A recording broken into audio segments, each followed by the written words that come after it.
এই ছেলেটা যেই বাইরে এসে দেখে তার চোখ স্ক্যানারে পরিণত হয়েছে। সে যে কোনো জিনিস দেখলে তার আসল দাম তার আগেই দেখতে পায়। ছেলেটা চমকে গেল এবং ভাবলো কোথাও আমি স্বপ্ন দেখছি না তো। আর যেই চোখ রগড়াল কিন্তু তবুও তার সবকিছু তেমনই দেখাচ্ছিল। তখনই তার মনে হলো ইয়ার আমার চোখে তো দিব্য দৃষ্টি শক্তি এসে গেছে। ছেলেটা মনে মনে খুব খুশি হলো। এমন সময় সে একজন ভিখারিকে দেখতে পেল যে একজন দোকানদারকে একটি পুরনো বোতল বিক্রি করার চেষ্টা করছে। ছেলেটি দিব্য দৃষ্টি সঙ্গে সঙ্গে ধরে ফেললো যে এই বোতলটির আসল দাম 1859 টাকা। তারপর ছেলেটা ভাবলো ইয়ার এই বোতলটা যদি আমার হাতে আসে তাহলে তো আমি ধনী হয়ে যাব। কিন্তু অচেনা দোকানদার তাকে মন্দ কথা বলে তাড়িয়ে দিল।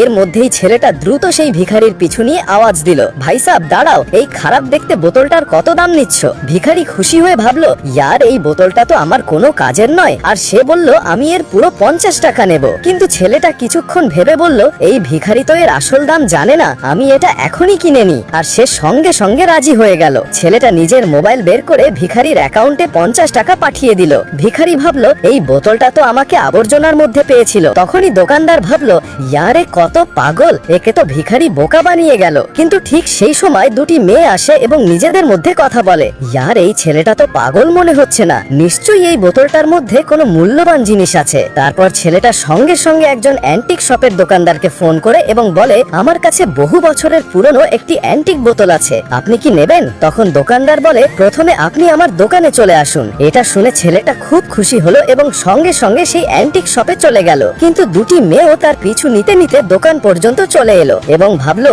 ইয়ার এই দোকানে কেন এসেছে, নিশ্চয়ই কোনো ব্যাপার আছে। টিকটকে লাইক ভিউজ কিনতে চাইলে এই নাম্বারে হোয়াটসঅ্যাপ করুন।